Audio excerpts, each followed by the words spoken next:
नमस्कार दोस्तों, मैं आपका दोस्त विवेक और आपका विवेक सर जी के यूट्यूब चैनल और फेसबुक पेज दोनों पर स्वागत करता हूं। दोस्तों, आज हम लेकर आए हैं हरियाणा सामान्य ज्ञान के महत्वपूर्ण प्रश्न। ये पार्ट नंबर 14 है। इससे पहले हम काफ़ी पार्ट करवा चुके हैं दोस्तों। अगर इसमें हम हरियाणा जीके के टॉप 50 क्वेश्चन करते हैं दोस्तों, जो एग्ज़ाम में आने की संभावना है या पहले आ चुके हैं। वन लाइनर क्वेश्चन है इसमें। अगर आप चैनल पर नए हैं, चैनल को सब्सक्राइब कर लीजिए, साथ में बेल आइकन को प्रेस अवश्य करें। तो चलिए वीडियो स्टार्ट करते हैं। प्रश्न नंबर 1 है, 1825 से 1833 ईस्वी तक हरियाणा की समस्त प्रशासनिक शक्तियों का स्वामी कौन था? स्वामी कौन होता था? ये रेजिडेंट होता था एडमिनिस्ट्रेटिव पावर का। और उस टाइम पे कितनी डिवीज़न में बटा हुआ था हरियाणा? 3 डिवीजनों में। वर्तमान में कितनी डिवीजन है प्रशासनिक शक्ति? 6 है दोस्तों। प्रश्न नंबर 2 है, 1833 ईस्वी के प्रशासनिक परिवर्तन के तहत हरियाणा क्षेत्र को किस डिवीजन के अंतर्गत रखा गया? ये रखा गया था दिल्ली डिवीजन के अंतर्गत में रखा गया था। प्रश्न नंबर 3 है, कंपनी सरकार ने जिलों के प्रशासन के लिए किस अधिकारी की नियुक्ति की गई थी? जिले के लिए किसकी? कलेक्टर की नियुक्ति की गई थी। प्रश्न नंबर 4 है, 1833 ईस्वी के प्रशासनिक परिवर्तन के तहत हरियाणा के क्षेत्र को कितने जिलों में विभाजित किया गया था? ये किया गया था 5 जिलों में, दिल्ली, गुड़गांव, रोहतक, पानीपत व हिसार जिले के रूप में विभाजित किया गया था। प्रश्न नंबर 5 है, ब्रिटिश प्रशासन के अंतर्गत हरियाणा में प्रशासन की अंतिम इकाई क्या थी? अंतिम इकाई चौकीदार होती थी और सबसे ऊपर इकाई रेजिडेंट की होती थी। प्रश्न नंबर 6 है, हरियाणा में सर्वप्रथम जिला समितियों डिस्ट्रिक्ट कमेटी का गठन कब किया गया था? ये किया गया था 1871 के अंदर। प्रश्न नंबर 7 है, अम्बाड़ा में किस दिन 1857 ईस्वी के विद्रोह की शुरुआत हुई थी? यह हुई थी 10 मई की सुबह को। कहाँ पर? अम्बाड़ा छावनी से इस विद्रोह की शुरुआत हुई थी, 1857 के विद्रोह की। प्रश्न नंबर 8 है, छछरौली का विद्रोह कब हुआ? ये हुआ था 1818 ईस्वी में। छछरौली क्या थी दोस्तों? एक रियासत थी। प्रश्न उस टाइम में कहाँ पर थी? ये अम्बाड़ा में। वर्तमान में कहाँ पर है? यमुनानगर में। प्रश्न नंबर 9 है, अम्बाड़ा के सैनिकों की गुप्त योजना को अंग्रेजों तक पहुँचाने वाला गद्दार सैनिक कौन था? गद्दार सैनिक कौन था? ये दोस्तों श्याम सिंह था, जो कि गुप्त योजना को किसके पास पहुँचा दिया था इसने? अंग्रेजों के पास। प्रश्न नंबर 10 है, मेरठ के विद्रोह से कितने घंटे पहले अम्बाड़ा में क्रांति की शुरुआत हो गई थी? ये 9 घंटे पहले कहाँ पर शुरुआत हो गई थी? अम्बाड़ा के अंदर। प्रश्न नंबर 11 है, हिसार से क्रांतिकारियों का नेतृत्व कौन कर रहा था? हिसार से कौन कर रहा था? शहजादा मोहम्मद आजिम बेगम हिसार से क्रांतिकारियों का नेतृत्व कर रहा था। प्रश्न नंबर 12 है, 1884 ईस्वी में लाला लाजपत राय किसके साथ रोहतक आए थे? ये आए थे अपने पिता के साथ।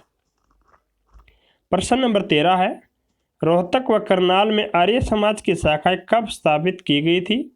ये की गई थी 1883 ईस्वी में। प्रश्न नंबर 14 है, कौन महान यूनानिस्ट नेता आर्य समाज का अनुयायी था? ये था चौधरी छोटूराम। दोस्तों, अगर आपको हमारी फेसबुक पेज पर भी वीडियो देखनी है तो फेसबुक पेज को लाइक कर लीजिए। इंस्टाग्राम, ट्विटर पर भी हमें फॉलो कर सकते हैं। ये टेलीग्राम ग्रुप को भी ज्वाइन कर सकते हैं। प्रश्न नंबर 15 है, सनातन धर्म सभा आंदोलन के संस्थापक नेता कौन थे? ये थे पंडित दीनदयाल शर्मा। क्या थे? सनातन धर्म सभा के आंदोलन के नेता थे। प्रश्न नंबर 16 है, प्रसिद्ध आर्य समाज द्वारा स्वामी दयानंद द्वारा 1911 ईस्वी में किस स्थान पर एक गुरुकुल की स्थापना की गई थी? ये की गई थी कुरुक्षेत्र के अंदर, और ये सबसे पहला क्या था दोस्तों? गुरुकुल था। प्रश्न नंबर 17 है, लोहारू दुजाना व पटौदी की 1857 ईस्वी के विद्रोह में किसकी भूमिका थी? ये थी अंग्रेजों के सहयोग की भूमिका तीनों रियासतों की थी। प्रश्न नंबर 18 है, आर्य समाजी अहिर नेता युधिष्ठिर द्वारा किस स्थान पर एक गौशाला की स्थापना की गई थी? ये कहाँ पर की गई थी? रेवाड़ी के अंदर स्थापना की गई थी। प्रश्न नंबर 19 है, स्वामी दयानंद ने अम्बाला का दौरा कब किया था? अम्बाला का दौरा 1878 ईस्वी में किया गया था।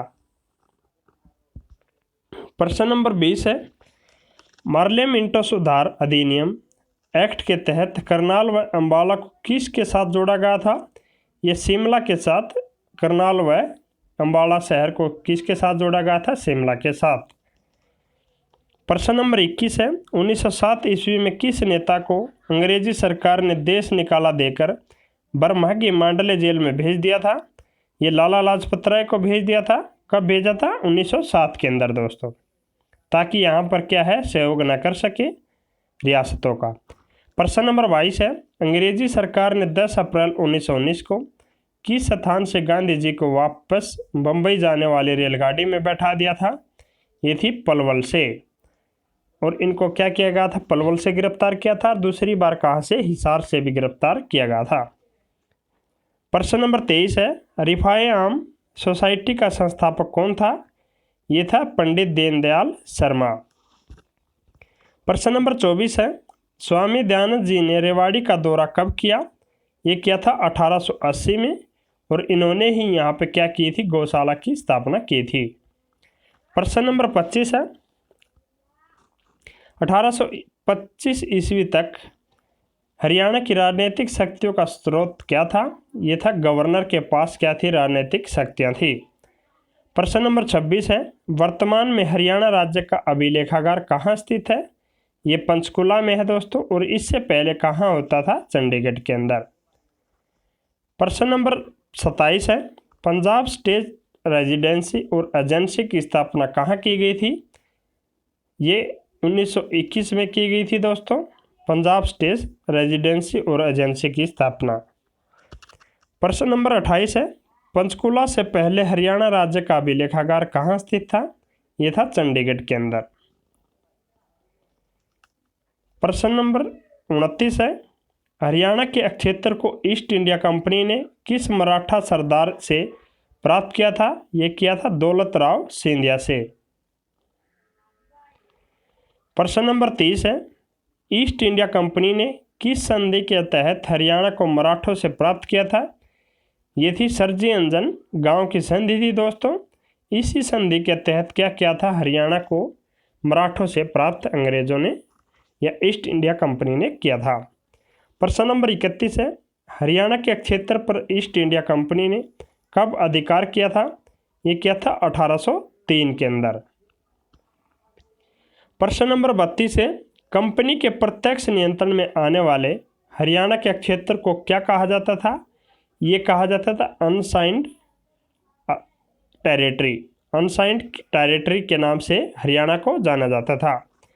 प्रश्न नंबर 33 है, मुगल कालीन गवर्नर जैसी शक्तियाँ रखने वाले अंग्रेज अधिकारी रेजिडेंट की नियुक्ति हरियाणा में कब की गई? ये की गई 1819 ईस्वी में। प्रश्न नंबर 34 है, पंजाब के अंतर्गत हरियाणा क्षेत्र की प्रशासनिक इकाइयों का क्रम क्या था? प्रशासनिक इकाइयों का क्रम सबसे पहले कमिश्नर था, उसके बाद तहसीलदार, फिर जेलदार, फिर लंबरदार, पटवारी और चौकीदार क्या था? इसकी लोएस्ट श्रेणी थी। प्रश्न नंबर 35 है, कंपनी की आरंभिक प्रशासनिक व्यवस्था के तहत हरियाणा को कितने डिवीजनों में बांटा गया था? ये 3 डिवीजनों के अंतर्गत बांटा गया था हरियाणा को, और 5 स्टेटों में बांटा गया था दोस्तों, 5 डिस्ट्रिक्ट में। प्रश्न नंबर 36 है, स्वामी दयानंद जी ने रेवाड़ी का दौरा कब किया था? ये किया था 1880 में। प्रश्न नंबर 37 है, रोहतक व करनाल में आर्य समाज की शाखाएं कब स्थापित की गई थी? 1883 के अंदर रोहतक और करनाल के अंदर आर्य समाज की स्थापना की गई थी। प्रश्न नंबर 38 है, कौन महान यूनानिस्ट नेता आर्य समाज का अनुयायी था? ये कौन था? चौधरी छोटूराम था, और गढ़ी सांपला में इनका जन्म हुआ था, गढ़ी सांपला रोहतक के अंदर। प्रश्न नंबर 39 है, सनातन धर्म सभा आंदोलन के संस्थापक कौन थे? ये थे पंडित दीनदयाल शर्मा वाजपेयी। प्रश्न नंबर 40 है, प्रसिद्ध आर्य समाजी स्वामी दयानंद द्वारा 1911 में किस स्थान पर एक गुरुकुल की स्थापना की गई थी? ये कहाँ पर की गई थी? कुरुक्षेत्र के अंदर गुरुकुल की स्थापना की गई थी। प्रश्न नंबर 41 है, हरियाणा में सनातन धर्म सभा की स्थापना कब और कहाँ की गई? ये 1886 ईस्वी में झज्जर के अंदर की गई थी। प्रश्न नंबर 42 है, किस एक्ट के तहत 1919 ईस्वी में रोहतक व हिसार में सार्वजनिक सभा पब्लिक मीटिंग करने पर प्रतिबंध लगा दिया गया था? ये थी सेडिशियस मीटिंग एक्ट 1907 के तहत में। प्रश्न नंबर 43 है, किस स्थान पर 1919 में दौरान क्रांतिकारियों द्वारा संदेश नामक पोस्टर लगाए गए थे? ये कहाँ पर लगाए गए थे? रोहतक में के अंदर 1919 में लगाए गए थे।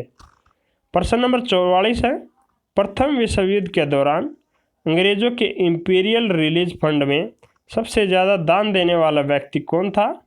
ये था राय बहादुर सुखलाल, जिसने क्या दिया था? सबसे ज़्यादा दान दिया था। प्रश्न नंबर 45 है, खिलाफत आंदोलन के दौरान हरियाणा में सरकार के वफादार मुसलमानों ने किस संस्था का गठन किया था?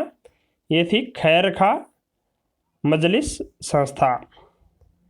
प्रश्न नंबर 46 है, प्रथम विश्व युद्ध के दौरान किस जिले में सबसे ज़्यादा धन इंपीरियल रिलीज फंड से में जमा करा गया था? ये भिवानी जिले ने सबसे ज़्यादा धन 25 लाख रुपए जमा कराए थे प्रथम विश्व युद्ध के दौरान दोस्तों। प्रश्न नंबर 47 है, 8 अक्टूबर 1920 को महात्मा गांधी, अली बंधु व सूफी इकबाल किस स्थान पर जेल में बंद साथियों से मिलने गए थे? ये रोहतक के अंदर मिलने गए थे। प्रश्न नंबर 48 है, किस स्थान पर गांधी जी ने पहली बार अंग्रेजी सरकार के लिए शैतानी शब्द का प्रयोग किया गया था? ये है भिवानी के अंदर, भिवानी जिले में शैतानी शब्द का प्रयोग किया गया था अंग्रेजी सरकार के विरुद्ध। प्रश्न नंबर 49 है, असहयोग आंदोलन नॉन कॉरपोरेशन मूवमेंट के समर्थन में हरियाणा में पहली राजनीतिक सभा का आयोजन किस स्थान पर हुआ था? ये कहाँ पर हुआ था? पानीपत शहर में। और इसका विरोध किसने किया था? छोटू राम एक ऐसे नेता थे जिसने असहयोग आंदोलन का क्या किया था? विरोध किया था दोस्तों। धन्यवाद दोस्तों, आशा करता हूँ कि यह वीडियो आपको पसंद आई होगी। अगर आपको वीडियो पसंद आई तो वीडियो को लाइक करें, ज़्यादा से ज़्यादा अपने दोस्तों के साथ शेयर करें। अगर आपको एक कंप्लीट वीडियो की PDF चाहिए क्वेश्चनों की, तो आप PDF को डिस्क्रिप्शन से लिंक में डाउनलोड कर सकते हैं। अगर आप शेख सर जी के YouTube चैनल पर नए हैं, चैनल को सब्सक्राइब कर लीजिए, साथ में बेल आइकन को प्रेस अवश्य करें ताकि समय समय पर वीडियो की हर अपडेट मिलती रहे। फेसबुक पेज पर देख रहे हैं तो फेसबुक पेज को लाइक और शेयर करना न भूलें। धन्यवाद, जय हिंद, वंदे मातरम।